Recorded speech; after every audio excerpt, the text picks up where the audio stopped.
Welcome to Authentic Influence Live. This is Anthony Chansamu from Simple Creative Marketing. Today, we are talking about how to grow a SaaS startup from zero to profitable on a shoestring budget. And I know a lot of you listeners are really interested in this topic. So what I've got for you is someone who's actually done it. I've got Vedran Rasic from LeadDelta.com. So he's a serial entrepreneur and founder of the most loved B2B apps. I mentioned LeadDelta. He also was the founder of AutoClose, which is another SaaS product. And Ved has experience delivering successful products, using go-to-market strategies, achieving targets, and building high-performance teams. So we're going to talk about all those things. And besides his undivided focus on LeadDelta currently as a CEO, Ved Angel invests and supports early-stage startups in his free time. And he's just a really cool dude. So I wanted to bring him onto the show. So let's bring him on. Hey, Ved, thanks for joining us, man. This is a really good intro, man. I appreciate you. Good morning, Australia. Should I say good morning, Australia? Yeah, we're 7:30 in the morning over here, or in Sydney anyway. And where are you, and what time is it over there? I'm in the capital of Canada, in Ottawa, and we are, at 4:37 p.m. So it's still, I'm still getting in my mood. There's still the second shift to be done. That's awesome. Ottawa. Did you grow up in Ottawa, or have you kind of moved everything? That's a good question. No, actually, I was born in Croatia, lived my life in Serbia, then lived in Austria. Now I'm in Canada. So I'm an entrepreneur all the way. I've been moving all around. That's cool, man. So that's one thing we already have in common. So I lived in Toronto for 3 years and also spent about 3 months in Montreal. I did visit Ottawa in the winter when it was frozen. The river, was it a lake that freezes over and you go skating around that? Yeah. Now, here's a story that most people don't know. When I did that trip, I ended up fainting on the ice and ended up in hospital with paramedics. I had a seizure that triggered when I was on the ice with a few buddies of mine, and then woke up in a hospital going, "What the F just happened?" Not a good memory of Ottawa. Yeah. I had other good times in Canada, of course. So awesome. How long have you been in Ottawa? So in Ottawa, we just got a house here. So we've been here for maybe a year and a half, and then we spent like a few months in Europe as well. So we go back and forth all the time, and we have an office in Europe as well. So so we spent a lot of time there. But I was in Toronto previously. Great city.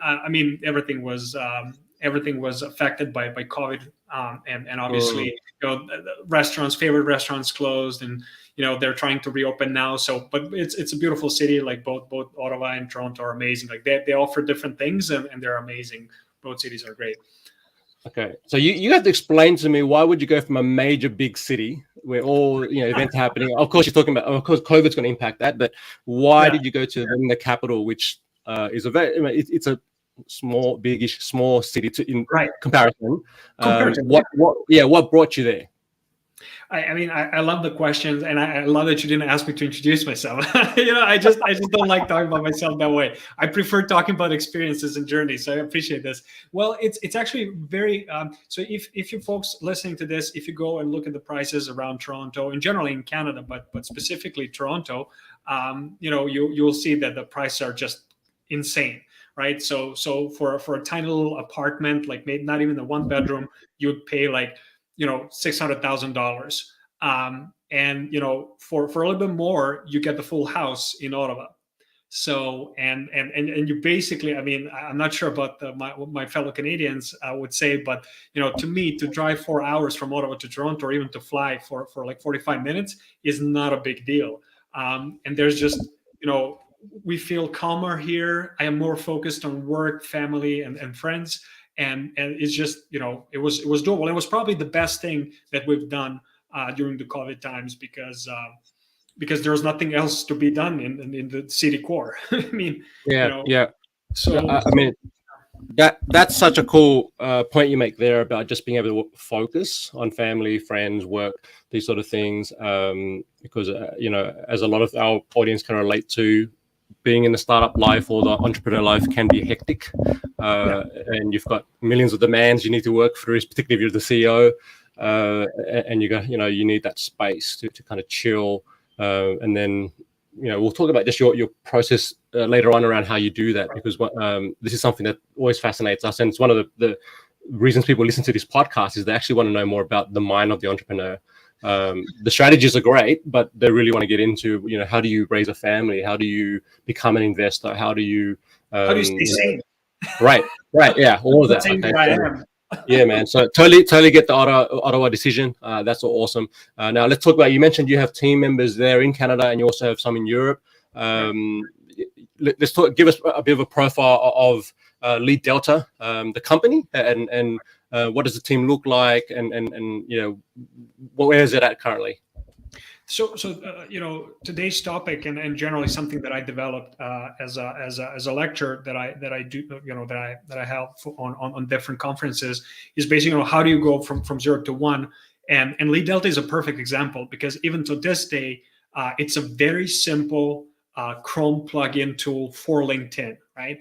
So it's a crowded market, so we had to position ourselves really well. And we did it with no budget, right? With no big dollars. We basically went from unknown company to a number one Chrome plugin for LinkedIn, as a CRM on Chrome, etc. So how do we achieve that? We're going to talk more about the process and all that. But basically, LeadDelta is your social capital manager, as we like to call it. We truly believe in social capital. We believe in networking. We believe that your network is really your net worth. And I've seen that previously at AutoClose, right? So LeadDelta was a perfect example of stripping down a Mercedes-Benz and turning it into a skateboard, and then slowly, gradually talking to the market, listening to the market, and then building on top. Starting it really in a lean way, in a lean fashion. And the best part is, we all think, especially the young entrepreneurs, we think when we're starting these products that the features need to be like 10 times better, that it needs to be cumbersome, it needs to be complex, all these things. But it doesn't. You just need to nail one tiny feature that people need, solve one tiny problem, and move your way up from there. So that's kind of how we started. Now, you said something really cool about just finding one tiny problem and then solving that. So just for background, you had another startup before that. You had a different SaaS, which is AutoClose. How long was that running for, and what was that product? So approximately 2.5 years. And AutoClose was an email engagement tool. One of the strategic decisions we made at AutoClose is basically to stay focused on the email engagement and email automation. And we did that really, really well. Again, it helped us to stay bootstrapped, to acquire a whole bunch of niche customers and small teams that really wanted to get their emails going from 0 to 1, like as soon as possible. And we got that company acquired like within 2.5 years. An amazing team, amazing company. So I basically took all the lessons from that business and I applied it into LeadDelta. Can you talk a little bit about the acquisition process? Like, how did that happen? Were you shopping it around thinking that you're going to sell the company, or was it more a case of someone was like, hey, we really like what you're doing, and maybe they were a client already, a customer of the product, and they said, hey, Ved, I'd like to talk to you, potentially buying the business. So how did that come about? So we were actually at a conference here in Ottawa. It was a SaaS North conference, and we weren't honestly looking around at all. We're just trying to grow the business. And a 10x larger company in the space, they've been in the space for like 15, 20 years, VanillaSoft, they approached us at the booth. And as a matter of fact, Sean was there with Adrian, and I was actually inside of the keynotes and, just trying to meet folks there. And the VanillaSoft guys approached us, and we started like chit-chatting. We started like having more serious conversations. Then we started exchanging intel on both products and how the future might look like. Then the rest is history. But basically, the process was pretty straightforward. It was a bit more, it was lengthy, I'd say, comparatively, because there was no intention right away, right? Like it was just like, it might be an opportunity. And I think the reason the reason we decided to sell is because it was a good deal, it was a good fit, and COVID just started, so it was unknown where the world is headed into, and the reason we were successful is because we were single channel, we were very narrowly focused. But we knew that multi-channel, so stacking email, SMS, phone, like all together would be more helpful to salespeople. And we figured out that we have a perfect solution for VanillaSoft to actually go multi-channel. So we figured that out, like, it might be really a good fit. And so let's just do it, right? So I stayed at the company for like a year, did my contract, and now then I started LeadDelta as a side gig, side project, now I'm growing that. That's really interesting. Like, what would you say were your main, I guess, 2 or 3 lessons from the process of selling a business? Because that's something that I'm sure, having gone through that process now, you actually kind of looking at your current business as, okay, if I were to sell this, in X number of years, I know these things need to line up. I need to have these things in the checkbox ready to go, right? So what were those things that were kind of new to you, or what did you learn about selling a business that you probably didn't know before? So first things first, like everything was new, right? Because I never sold a business before, let alone a SaaS business. And so what did I learn from it? Culture fit is very important. It's still relatively fresh, right? So we can probably revisit this in a year and talk a bit more about it. But I think culture fit is very important. It's really you got to understand the objectives of both sides, and especially if you're getting acquired, you need to understand, like, why are you getting acquired, right? Is it the numbers? Is it the product? Is it the team? Like, what is the reason why we're getting acquired? And for sure, it's all these things together. But what is one principal thing why you're interested to the other party? And then trying to align on that, and kind of see what the next 6 months to a year look like. To me, like, team is obviously very important. So I really wanted to make sure that the teammates, especially in the outside of Canada offices, are settled in and are taken care of. So that was really important to me. And I would say, like, because we have so much materials out there about the acquisitions, about the whole process, honestly, nothing was unfamiliar. It's just like the nitty-gritty process. How do you work it out with lawyers? How do you negotiate a contract? Which points in the contract are important, not important, etc. So those are, what do you want to get out of that? All these things are kind of important. And like I said, like, it's still relatively fresh, and I'm sure we can revisit the topic at a later stage. But it's a little bit generic, but you just want to make sure that where the interests lie of the other party. I think that is the most important thing, so you don't get screwed up, or you don't get into a relationship that you don't want to have. I think that is the most important thing. Yeah, I think that's a really good point.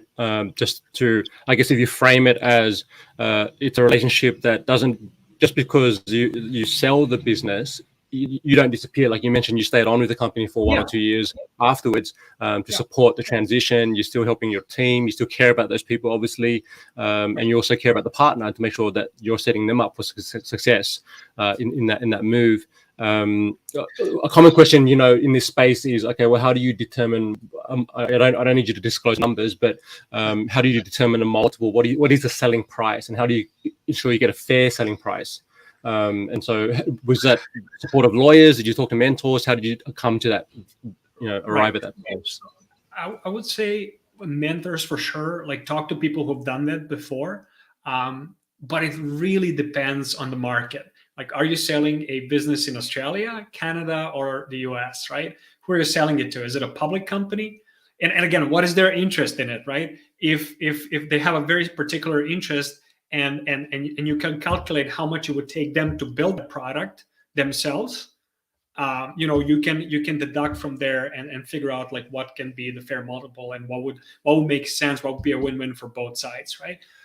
In my honest opinion, I think you can always get more in the marketplaces that are a bit more kind of prone to risk, like such as United States. And I remember even in my previous venture before AutoClose, a venture that we completely crashed, I was actively looking to raise, and talking to the US VCs and US angel investors and Canadian angel investors, it was totally different. That was like 5 years ago. And now, that gap is kind of getting closer together, but you still, in the United States, you have more risky capital and people are willing to bet on people, on teams, etc.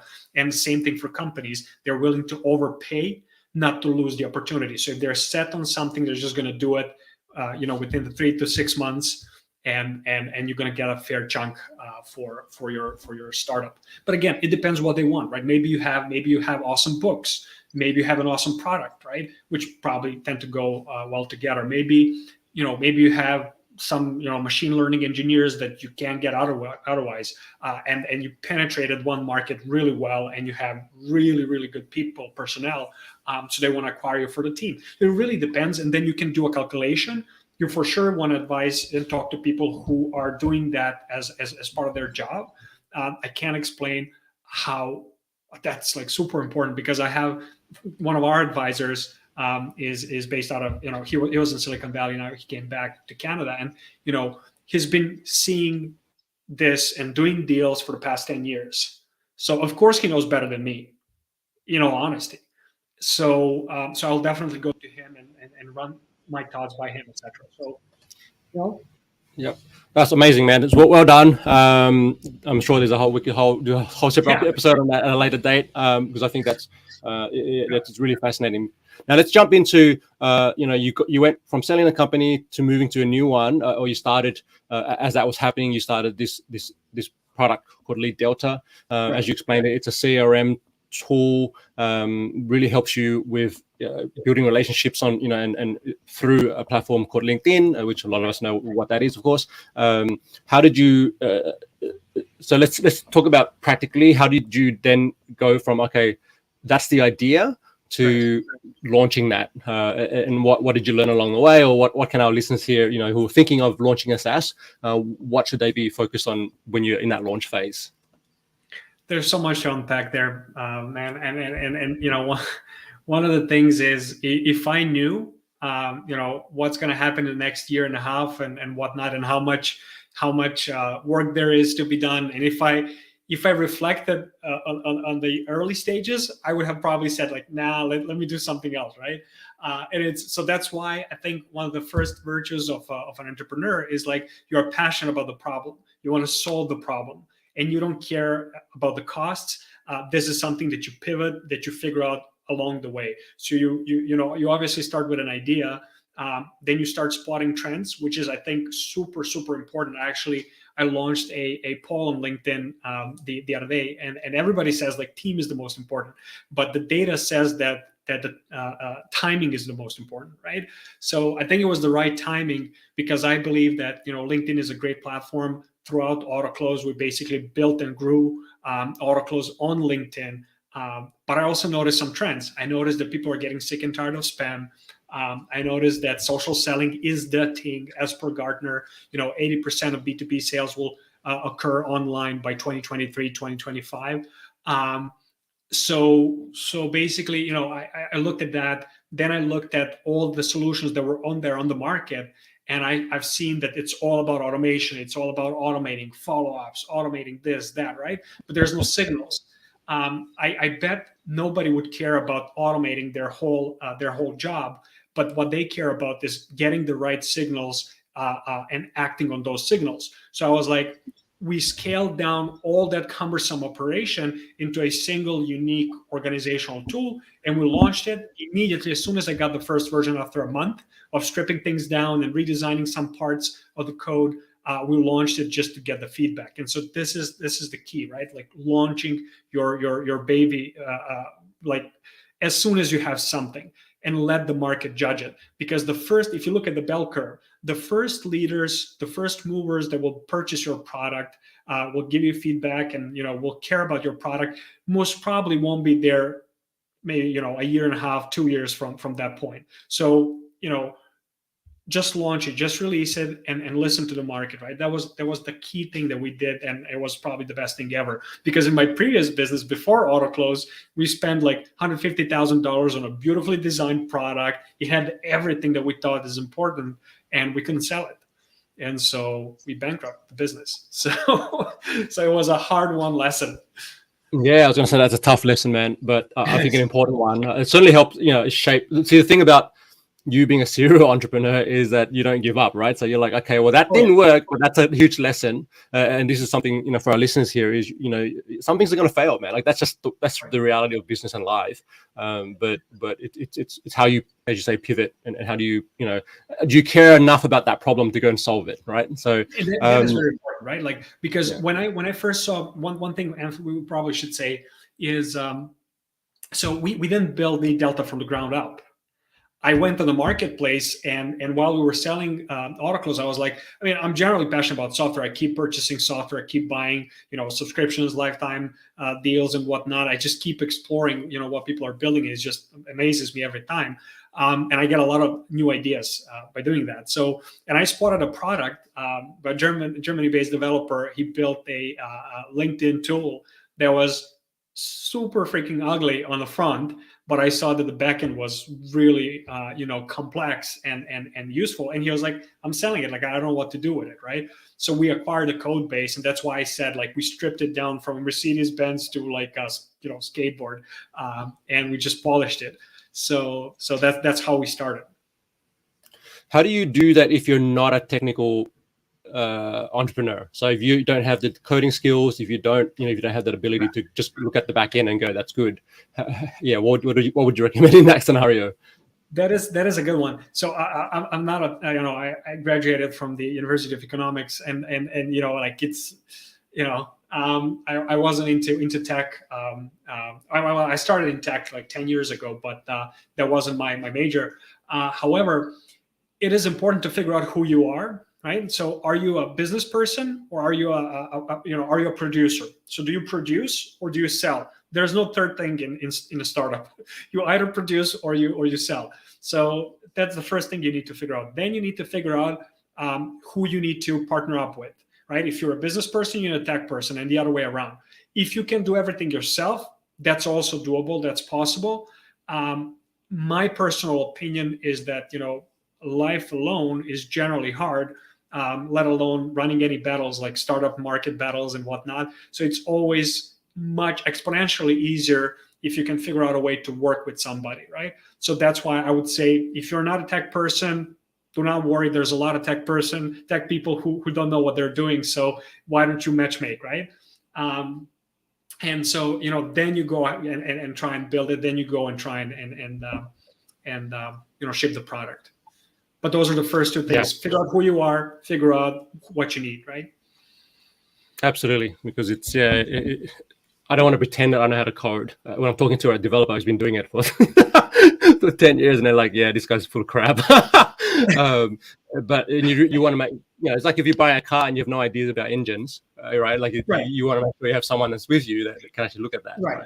Right. You can always find somebody. Like it's just so easy in these communities. There's so many communities out there. And I mean, we can, like, every sentence can be a topic in itself, but I think it's very important to find a co-founder and have someone for good and bad times, to help and support you, and vice versa. So absolutely. So let's get into the how do you go from zero to profitable? What was that journey like? How long did it take you to do that with LeadDelta? And can you break that down for our audience here? So there are a couple of things that are actually really useful here. So how we started, like we started with a code base, right? Then I gathered a team. We started to work. As soon as we had something operational that was 50% of the time working, we released it. We launched it. In the meantime, practically, I literally had a landing page. And this is the first time actually that I really tested the copywriting, right? So I really tested the message, because my message was, that professionals, namely, CEOs, digital creators, they want to have a better experience managing their connections on LinkedIn. That was very specific. There was kind of tiny niche of people, but I just let it out there. And then I started using my media skills, which is exactly what we're doing right now. You go on podcasts, you go on shows, you penetrate tiny groups. So you don't need to make a partnership with a 500,000 people group.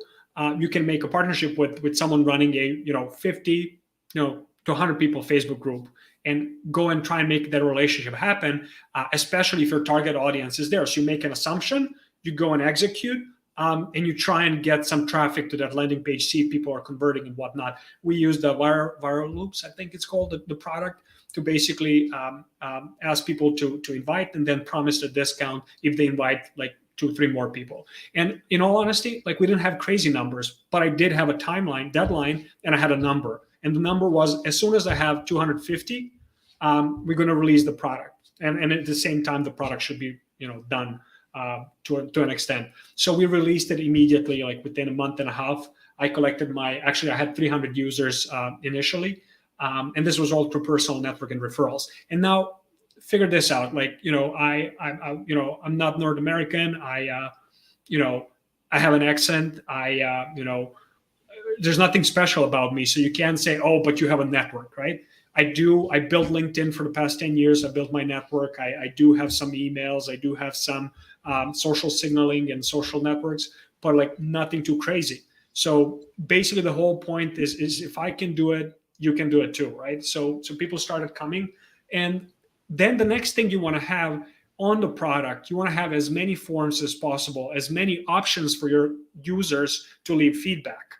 And as soon as someone would, and I would do all that manually, right? Like Google form, like, don't overthink this. You just need to make it happen.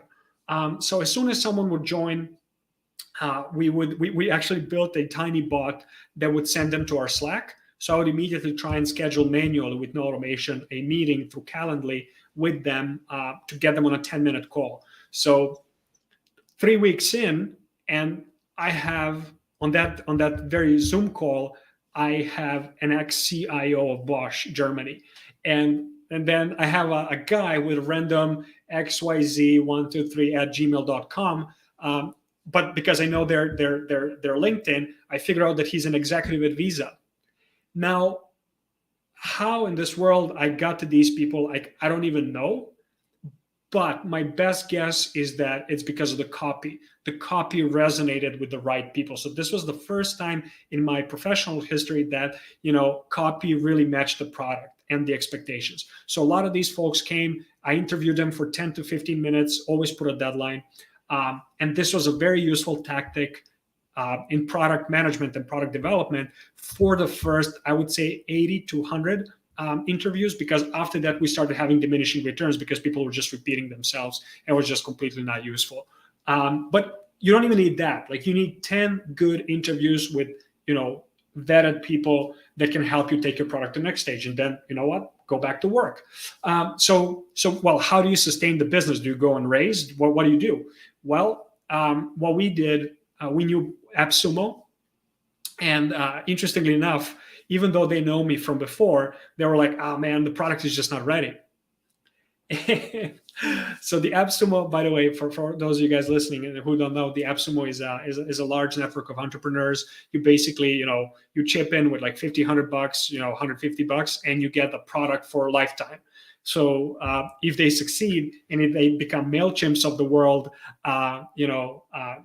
then your investment paid off, right? Because you have unlimited access to the product and whatnot. So it's a really cool bunch. And as an entrepreneur who builds products, you can really acquire some early user base and some substantial amount of money or early funding that can take you to the next stage. That's exactly what we did. They rejected us a few times because the product wasn't ready. So what I did, I went to an AppSumo Facebook group that works with AppSumo, and I made a deal with them. So within a week, we sell like 500, 600 licenses. And then I take the screenshot and I send it to them. I'm like, look at this. Love it. And they were like, okay, let's do it. So we did it. It was success, not like a major success, but it was really good. I think we were in the top 20%, like top 10% maybe. We got ourselves early funding. And again, if you know how to treat that community, I mean, you can do really well for yourself. And so we built like almost like a year worth of runway from that campaign. Then we launch on Product Hunt, and we can talk more about all that and how do you make a transition from that to subscriptions.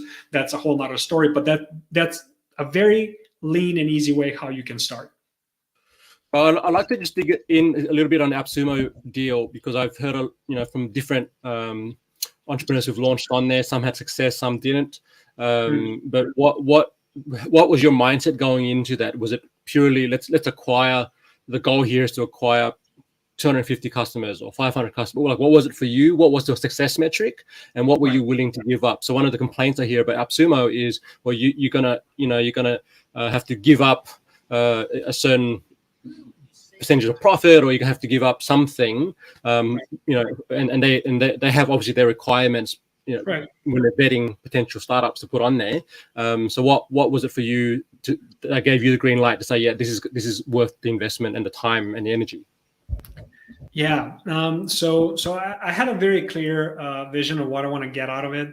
And to me, so depends on the product, right? Like if your product is usage based, and if you're giving up like a huge amount of space to AppSumo users who will have a lifetime, and you need to do the math, obviously, in that case. In our case, it was basically no high additional costs, except that you get people to write to your support, and you have to support them, and it makes sense. Obviously, this is I would say a big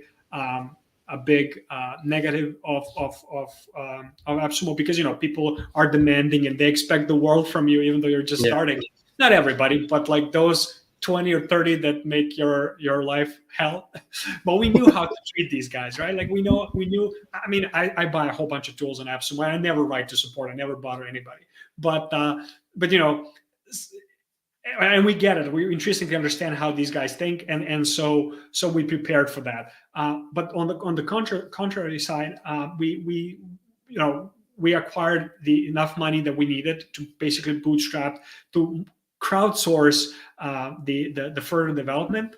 So that was big for us. Secondly, you acquire 2,000 to 3,000 users immediately.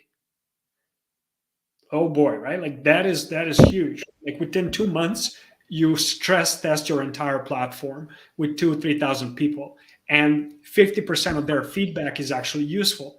The best part about what I just said is of knowing Sumolings, or how they call AppSumo folks, is because again, they're on the bell curve. They're sitting at the very beginning, so they're willing to go an extra mile and to give you a feedback that's not even impacting them. They're giving you feedback that they've seen somewhere else works and whatnot. And if you choose carefully, that can be extremely valuable. Plus, you get a whole bunch of reviews, you get a whole bunch of value from people on AppSumo and other platforms. So I think it's just extremely useful to launch there in most instances. If you're a SaaS B2B, most definitely, right? If you're bootstrapping, right? Yeah. So I think a couple of points that sort of stand out to me is, one, make sure you've got the capacity to do the engagement, responding to the questions. You get all these questions on AppSumo, but also through your customer support. So that's if you're gonna get inundated with 2,000 requests and you don't have capacity to handle that, you're gonna have to hire someone, or I assume that was you doing all the response to that, or did you have someone on your team doing that? So I had someone on my team, but also I did a whole bunch, and it's so challenging. But I knew what to expect, right? Just definitely don't put a developer on that. Like we had a very poor experience with that, where people just went accusing each other. Then it became a PR crisis and whatnot. Yeah. In LeadDelta's case, I knew what to expect, so I treated people with respect. That's it. Like I don't care how much you paid. You paid, and you expect something. That's fine.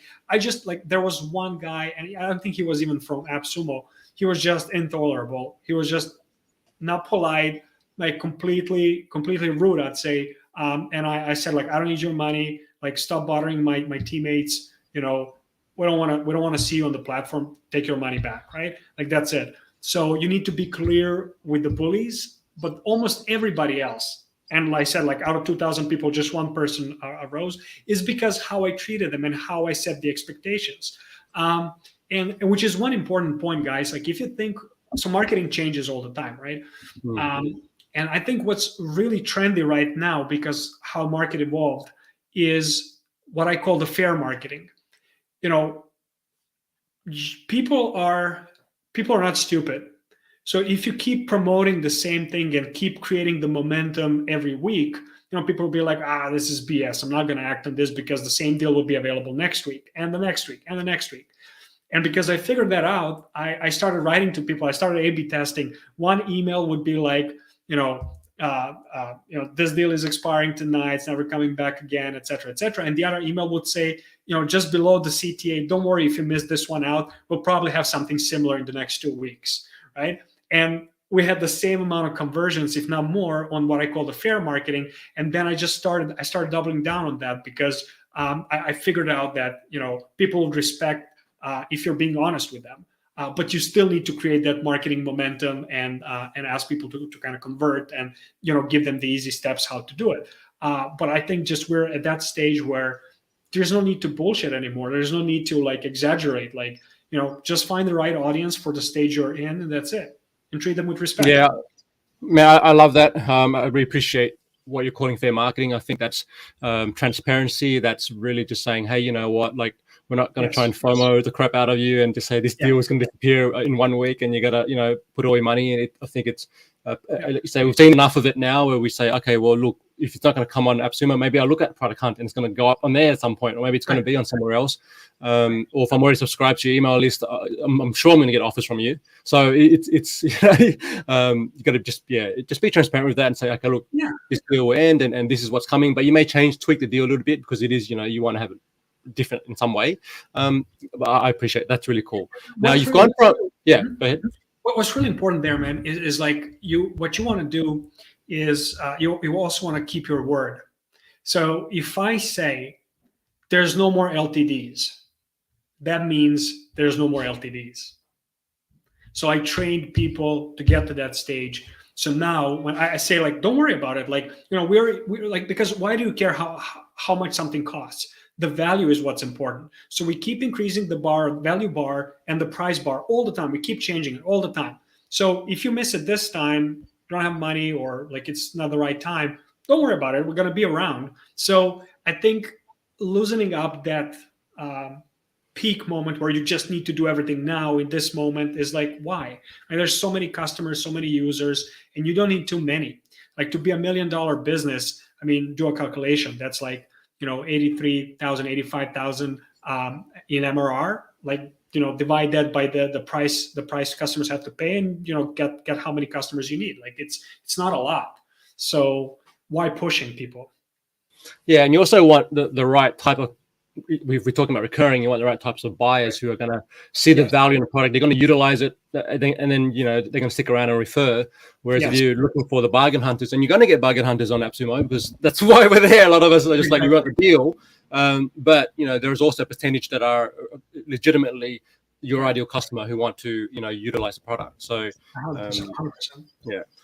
Cool. So we've gone to the launch phase. How do we go from launch to grow? All right. So how do we then piggyback off that, what sounds like a very successful offer to then going, okay, well, now we need to make sure that we're supporting these onboarding these new customers, supporting them, and then also now growing over the next 12 or 28, 20, whatever, 18 months. So what did you do next? It is really important to understand the benchmarks. So for instance, we're a store of record in a way. So once you get on LeadDelta and you input all the tags and notes and things, you're not going to churn unless we do something really bad. So our churn at the moment is 3%, 3.2%. So it's very low for a startup that just started basically. And so it's really it's important to understand who you are again at this stage in time. And then it's important to understand who's going to get the most value out of your product, much like you said. So you need to get from the assumption of who's gonna like this, who's gonna stick around, to actually proving that. So in that case, you're gonna go to you're gonna start hiring your customer success. I think these days customer success is more important than sales, because once you start getting these people in, especially if you are product led. If you're PLG, right, product-led growth type of company, in that case, you definitely want to have customer success, because the whole point is when people get on board, when they pay, to make them successful on the platform, make them buy more or refer more or both, right? So I think that is one of the first hires you want to have. And so I think that's very important. Another thing that's very important is that you don't lean on sales. Go ahead. Well, then I just want to narrow in on a key point you made here around why customer success is more important than sales, right? So how do you differentiate those roles, right? So what's the difference between a salesperson and a customer success person? Right. So like I said, a salesperson traditionally, right? Like, and let's not even talk traditionally. So a salesperson, to me, in a startup, is a full stack. Much like you have a full stack developer, you have a full stack salesperson. That means they're able to source, basically find leads and find opportunities. They're able to get them on a demo or get them to sign up for a trial and convert them. Once they convert them, customer success will take over to make sure the onboarding checklist is done, to make sure those 2-3 key features that create the stickiness moment are being used. In our case, it's tags. It's not super easy to implement tags, but once you implement them, you use them, you like it, and you come back, because no other platform would offer you something like that. So to us, customer success first task is to get on a call with you. That can be 5-10 minutes. It's just important that you create that cadence with a customer, especially. It doesn't matter small or big. It really doesn't matter at this stage, right? You need to get the feedback, you need to get the reviews, you need to get the affiliates and referrals. So those are the key benchmarks of a person doing the onboarding. So if you deduct from the goals, objectives of the role, you can figure out what that person needs to do. And they absolutely need to make sure that a customer is using the product and is happy about the product. So that's why I think it's more important to keep the person and land and expand, than to get the new customers. So yeah, that's one strategy. The other thing that I can tell you guys is don't lean. So for most businesses, you should not lean on ads, because there's so many communities that you can and should penetrate where your customers hang out, and there's lots of forms of leverage. One of the form of leverage is media, right? So you can record 10 videos, you can do shows like this, and you can keep reusing that content over time and serve as a source of information for your users. And so you can basically connect the onboarding with the value that you provide with what industry needs. So if you combine all these different wheels, you can get a whole bunch of customers in a PLG, product-led fashion, to convert to your product without a need to hire expensive salespeople or anybody, pretty much. Yeah, super important point. We're going to wrap up real soon, but I wanted to just touch upon what you learned from the product hunt experience. Like what makes that worthwhile as an effort, and how what was the strategy behind going on there? Was it just to get that little logo that you can stick on your website? Was it like what and how does that differ to an AppSumo launch? Like what's the difference between the two? Well, it's a great question. Interesting now that you're mentioning that. I was asked like 5-6 times in the last week, how do you launch successful campaigns on Product Hunt? So last weekend, I told my wife, okay, I'm going to do a weekend hackathon. So I recorded a 2-hour course, a masterclass on how to run Product Hunt campaigns, and we can do something for our audience later. But the whole goal of Product Hunt is to figure out, again, what is the objective? Are you trying to get a little logo, a product of the day? Or are you trying to get the most traffic? Are you trying to get the most money out of it? Like, it really depends what you want to optimize for. But all I want to say is you don't need a hunter. So you don't need someone to hunt your product. You can basically go and launch it yourself. You do need to have some kind of audience. So that's why I prefer that you build up some kind of the audience by the means of media, joining other Facebook groups and getting more users. Once you have enough, get out of that beta, launch it on Product Hunt, and basically accumulate more of that goodwill and PR. So what basically Product Hunt does, it will peak your traffic most definitely. If you execute it properly, we made like 20K in a day from Product Hunt. Again, you need to know your audience. So if you're trying to sell a well-established product on Product Hunt, it's not going to happen. It's like you might get some praise, you might get some PR, but that's not going to happen. But if you're starting something new, novel, or you're doing your own iteration on a certain problem, and you're at the very beginning, give a good discount to product hunters. They're going to act on this. They're your early bunch. Again, if you look at the bell curve, they're your early bunch. So treat them that way, and they're going to give you a lot of love. We got like 3,000 visits, so we went from 30, 40 visits per day to 3,000. We converted a whole bunch. And my whole goal was to get that logo because that was relevant to my audience. So, but yeah, there's a lot more in the course if you care about it. Where can people access that course? So it's actually, let me type it in a private chat, and then you can launch it. It's ved.gumroad.com. We tried this link. Okay, cool. That's going to be very useful for a lot of our listeners. Yeah, I get that. I mean, I haven't even done a launch of product hunt, but people like, you're talking about these SaaS founders, man. How do they do it? So I'm just bringing it up on the screen. Let me see if I can flip this over. For sure. Listen, and people keep asking me this, and let's do actually something. Just give me a second here. So yeah, I mean, product hunt is amazing, and I keep getting asked, and it's so funny because people who are just beginners are asking me, hey, Ved, how do you run successful campaigns, right? And then folks who are running $1 million businesses are like, well, how do I do it? And so it's just very funny. And let's actually do something live while we're here. I want to actually do something for our audience. Give me a sec. Look at this. Aren't we creators? Absolutely. Hacking. It's happening now, people. It's happening now. So what I want to do for you guys, for the next 25 customers, we're going to do a little code. So let's do this. Apply this code, and we'll get you 50% off to the next. Let's do 20 customers. So let's do that. Perfect. Okay. All right. So for those listening, let's most likely going to hear it on the podcast. So I'll put the URL in the show notes. Basically, you just head to ved.gumroad.com. Do you need the rest of the URL, or if they go there, can they get to the? Oh, they can just use the first part. Yeah, ved.gumroad.com. Yeah, this is the first product, because in all honesty, this is.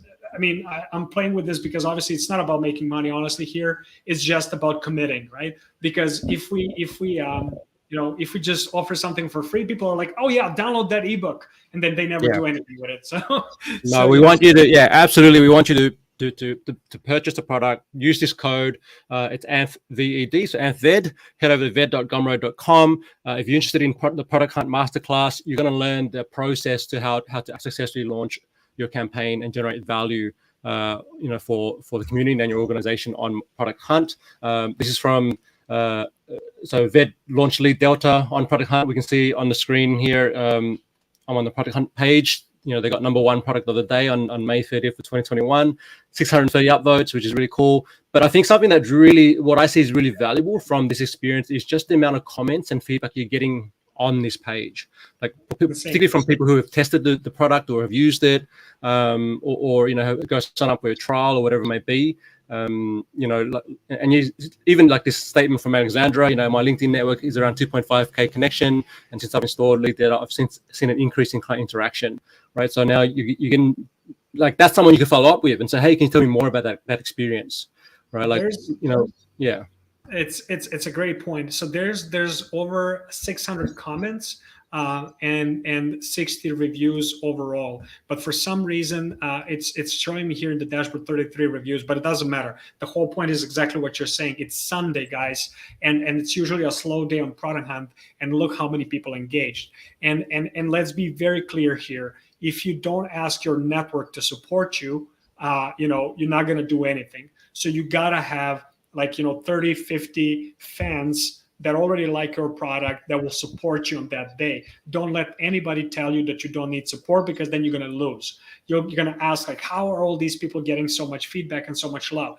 But then that becomes a snowball effect, right? Because then a lot of people are coming here and they're interested in what's going on and how's this work. So, I mean, one of the guys, he's actually a really good guy. Stefan from Germany, they have a successful VC product. And so he said, it feels like Bitcoin in 2012. And I'm like, I mean, this is probably the best feedback I ever got for LeadDelta, you know? He's like, it feels like Bitcoin in 2012. So like, okay. Love it. That's Awesome. That's awesome, man. All right. So we've, look, go check out the course, guys. Again, it's ved.gumroad.com. Use the code ANTHVED, first 20, get an awesome deal. And then, show Ved some love as you want to learn all this stuff. And then LeadDelta is the site for the products. You can actually go to leaddelta.com. I've got it up on the screen here. And I think there's a you can try it out for a week or 5 days or something. Definitely, I've used it when I had a LinkedIn account. I loved it. And then, once I get back on LinkedIn, I'm sure I'll be using it again. But just quickly, just give us the 60-second pitch on LeadDelta and why people who are on LinkedIn might want to use it. Well, LeadDelta is your social capital manager. LeadDelta will allow you to tag your connections, to organize your network, and instead of just cold-blooded pitch to first-degree connections and then never coming back to them again, this is actually allowing you to organize the connections, make sense of them. And so when you're launching a new product, when you need feedback, when you want to help somebody or you want to get some help, you can actually go to a product and easily reach out to these people and stay in touch. Because again, I don't know a single successful person that does not have a strong network behind them. Whether that's very public or very narrow niche. So yeah, that's what we're trying to do at the moment. Very simple LinkedIn overlay kind of type of a product, but our mission is huge, and what we're trying to do with it is basically spans across the next 5 years. So hopefully we get there with your help. Oh, absolutely. Now, just to clarify for those who are LinkedIn users, does this replace Sales Navigator, or is this a complement to Navigator? Perfect question. It's very complementary. So so let's put it this way: Sales Navigator sits before LeadDelta, right? So you want to use Sales Navigator because LinkedIn has by far the most data. You can filter, search, you can do a whole bunch of different things. Once you actually accomplish that, then you make a connection, then you want to bring people to LeadDelta, because some people have asked, like, well, Sales Navigator has tags. Well, they don't have anymore. They killed tags like a year and a half ago. So basically you go to LeadDelta to make sense of your inbox, to make sense of your connections with tags, notes, and the ability to reach out with the same message to multiple connections that you have. So these are just tiny things that you can do. Also, if you've been on LinkedIn like myself for 10, 11, 12 years, you probably have a lot of inactive connections. Inactive connections are killing your reach because they're not engaging, they're just inactive, but they're killing the percentage of people that engage. So you probably want to remove those connections. Now, how do you find them? Well, there's different strategies, but once you do, you can use LeadDelta to actually remove multiple connections all at once. So a lot of people praise that feature. So that's why I'm mentioning it.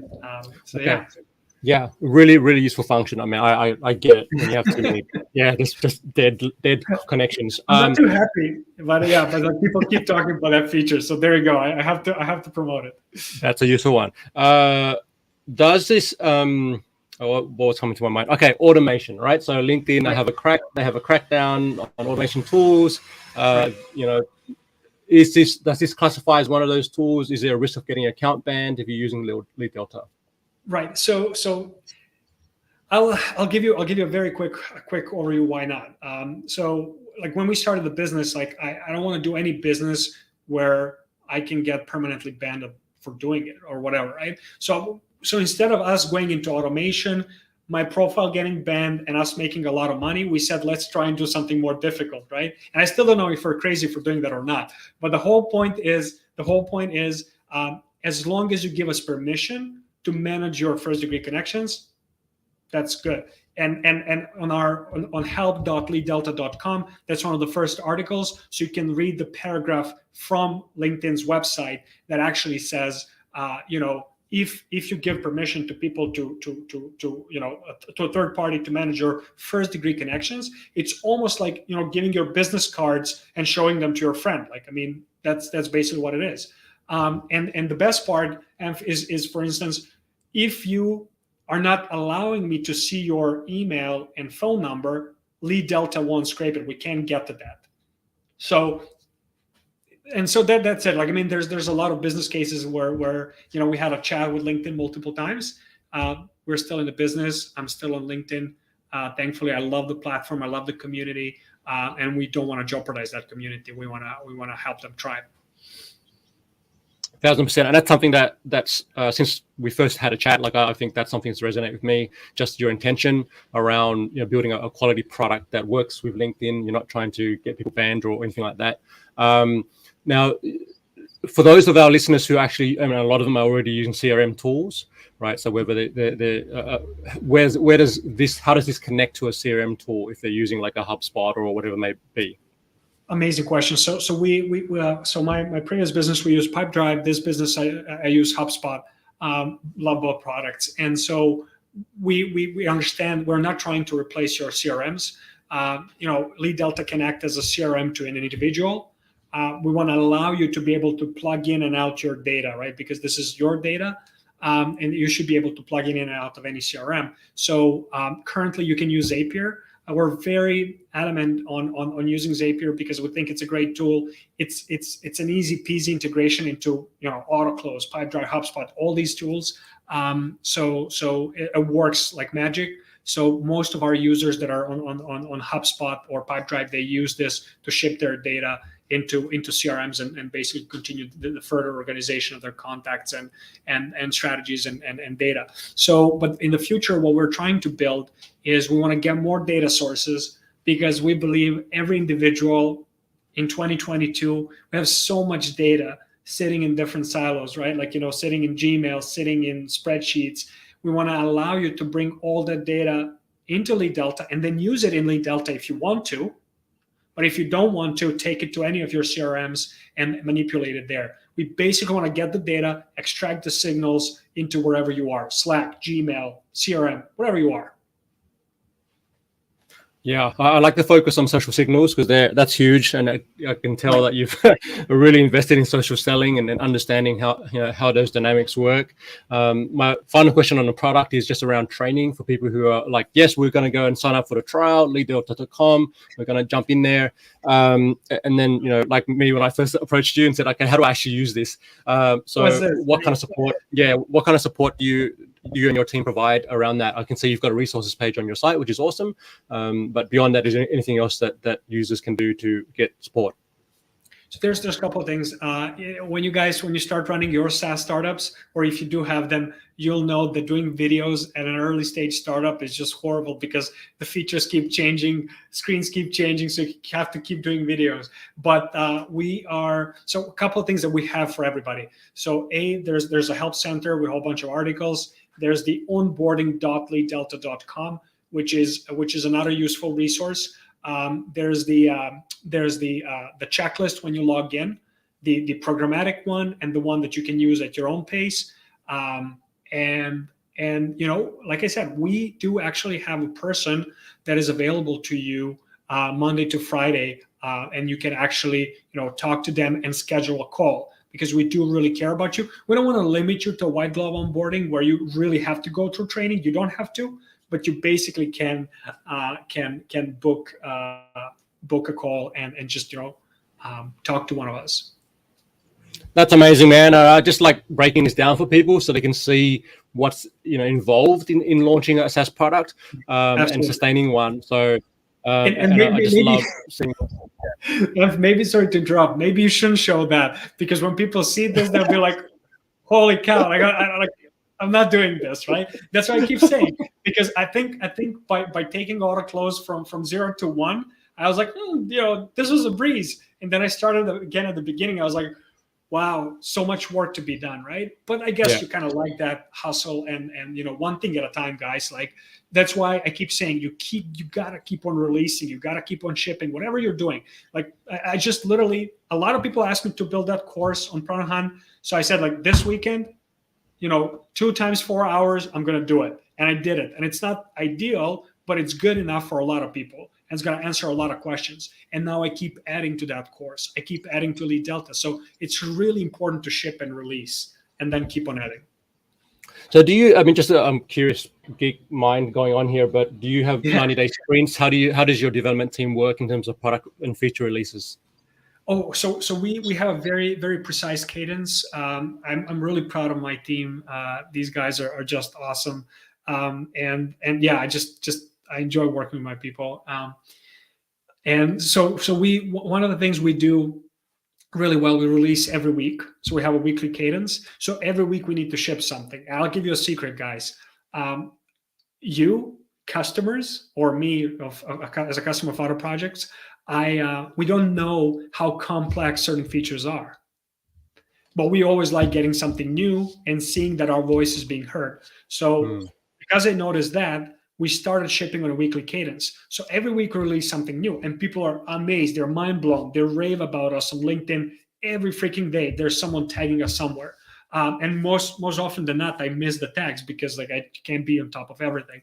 So the whole point is, we release on a weekly basis. After 12 to 15 releases, we do one bigger launch, and it's usually in beta. And then we keep adding to that feature, We keep adding more smaller features. And again, every week we do something new. So that is our releasing cadence. On Mondays, we have refinement calls.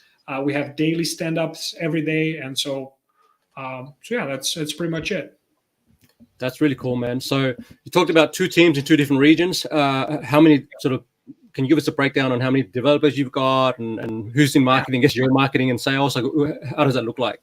So right now we have 3 developers, well, 2.5, so to speak, because not everybody's full time, right? Like I'm still bootstrapped, so we have to optimize.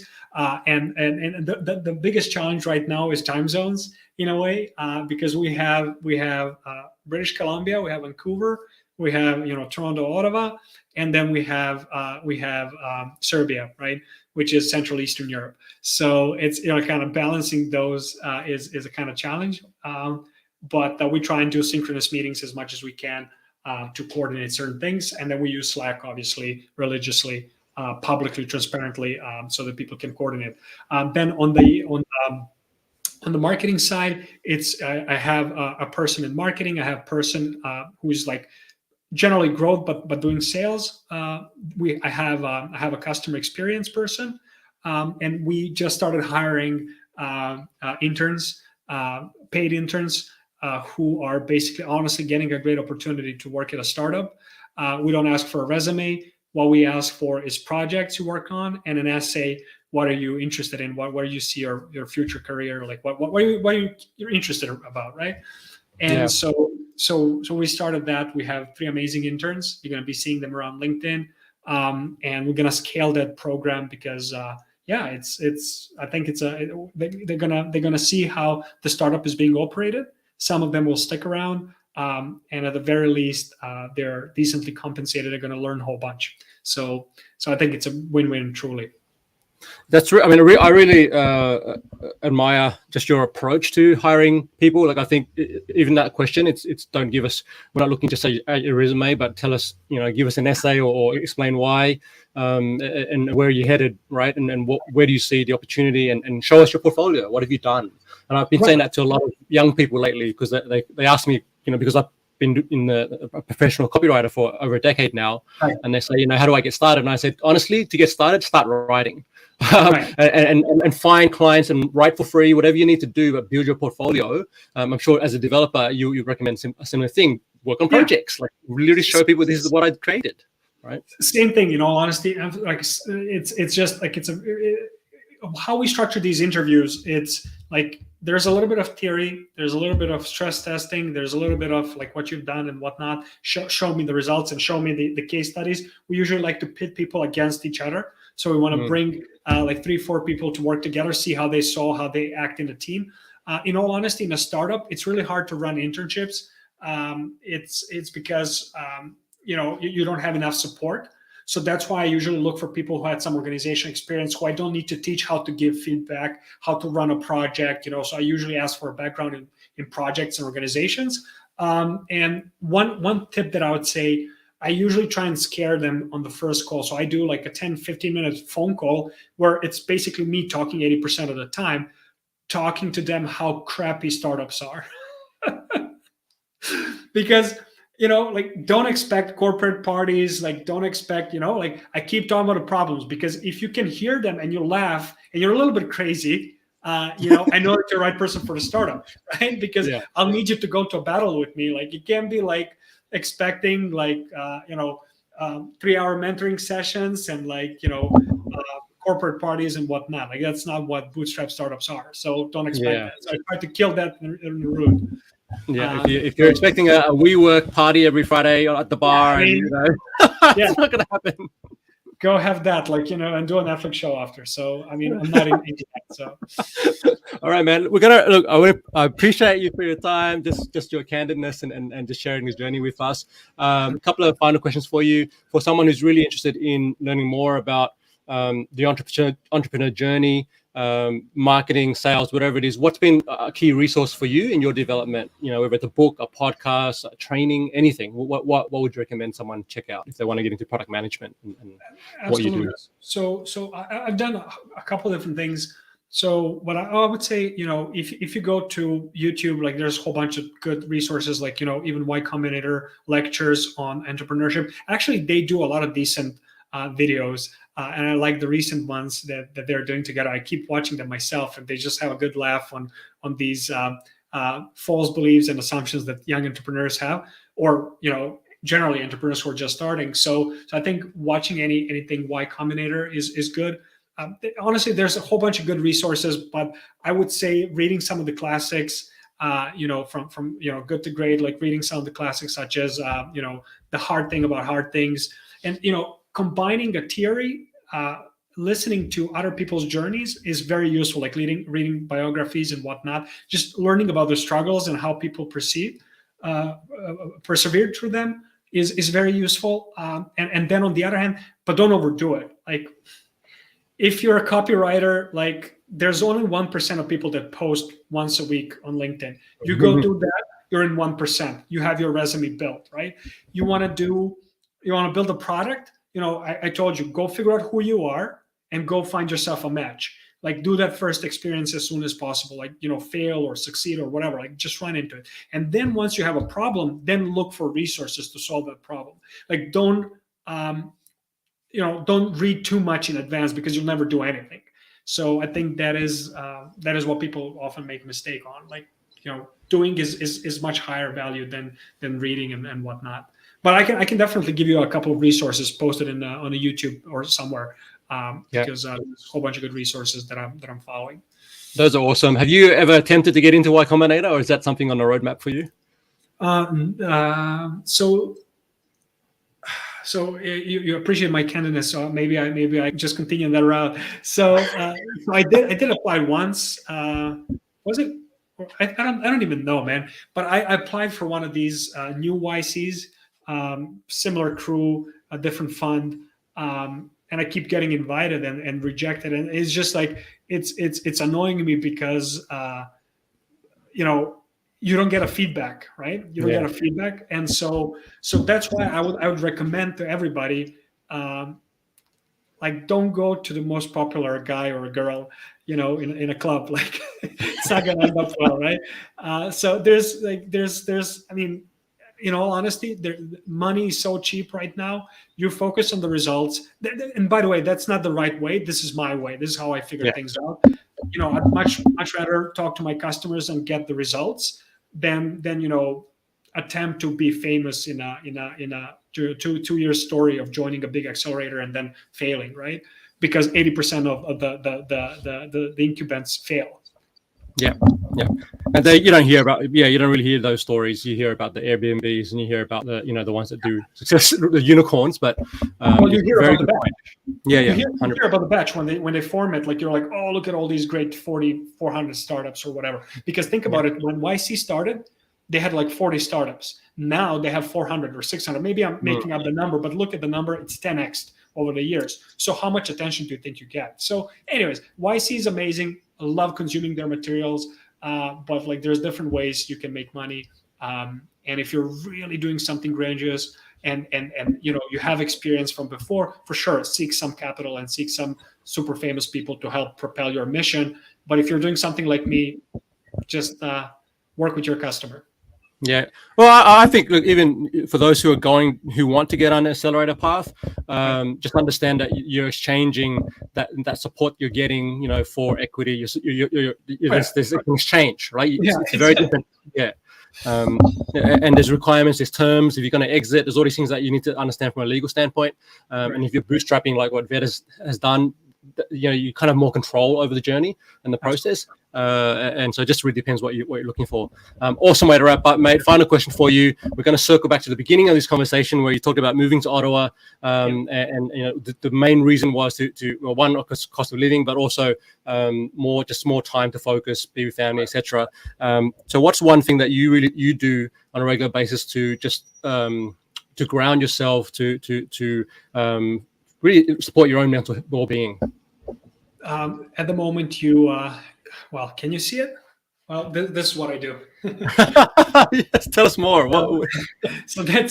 So I used to meditate, and that usually slows me down quite a bit, and maybe it grounds me, and maybe that's good. But I just don't find the time to do it this time around. And it's in my case, it's waves.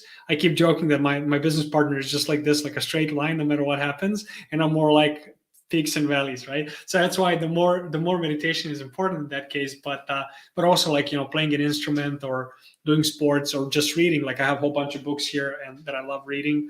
I just love autobiographies. I love autobiographies and reading, how people perceive themselves and their journeys, and just that like I love that. That helps me. What's the latest one you've read or you're currently reading? So I'm rereading the one of the inventors of same roots as myself from Serbia, Michael Pupin, who basically invented a whole bunch of things. One of the key components of what we use currently in Wi-Fi networking and mobile, and he's one of those the great generations of before the Great War, World War I folks, and who really been through a lot and achieved a great respect in the world, and basically it's just an amazing journey of how person persevered and kept his principles grounded from day one. It's just an amazing life story of a person. It's called From Immigrant to an Inventor, and it was it's actually it's a classic, and it was a mandatory read for K-12, I believe, in the US. Oh, really? Okay. So again, I'm not sure if that would be of interest to folks because probably would. Like there's a whole bunch of entrepreneurial stories and struggles, but generally it's a very good book. Yeah, it's Pupin, Pupin. So it's Michael Pupin. We'll share a link to that. I think definitely relevant for people. And for me, I'm glad that you shared that because I'm just tired of reading the same stories. Like how many times can you read about Elon Musk? Like how many times can you read about Steve Jobs, right? Like we need to have mentors and people that we look up to who are, not so famous, but have done tremendous things in their fields, right? So I think that's awesome. That right there is a value bomb, man. Like what you just said is just that's it. And because people keep looking up to Bill Gates before and now Elon Musk's and whatnot, but like they're 1,000 steps in front of you. Look at the 3-4 steps in front of you. Look at like I don't know, like we talked about Absalom. Look at Noah Kagan, right? He's what he achieved, like it's probably achievable by you. So like try to get to that stage, then get to the next stage, whatever stages mean for you in your life. But also like reading the classics, I think like there's nothing better than that. I mean, also Henry Ford has an awesome autobiography. I'm also listening to that one. I'm not reading that one. Was my invention? Like, I don't know how it's called. It doesn't matter. But it's Henry Ford's autobiography, one and only. So it's just amazing, like amazing book. You listen to that guy and you're like, nothing is freaking new. We're so boring as a civilization. It's just like we're so boring because nothing is ever new. Like his thoughts on marketing, car building, electrical vehicles, and when it was first inception of electrical vehicle. It's just read that and enjoy it. Yeah, I mean that's a really cool point. Like we get there's a fantasy, right? Like, oh, check out all these new things, Bitcoin and or crypto and all these things coming, and then you Wi-Fi and satellite networks and all these things, and then you think about, well, how much have humans really changed? Like, we still deal with personal issues, we deal with divorces and marriages and kids and all these things. Yeah. And until love it. Okay, mate. Look, Ved, appreciate you being on today. You've been awesome. Love the story. For everyone, hey, jump over to LeadDelta.com, start your trial if you want to, level up your social selling. Really, just do amazing things with LinkedIn and connecting and building your network. And also, we'll link to that course as well if you want to check that out and learn how to launch your SaaS on Product Hunt and go through that masterclass. Ved, you've been awesome, mate. Thanks for joining us. Awesome questions, man. I appreciate you. Thank you so much. All right. Thanks, everyone. We'll see you again on the next episode.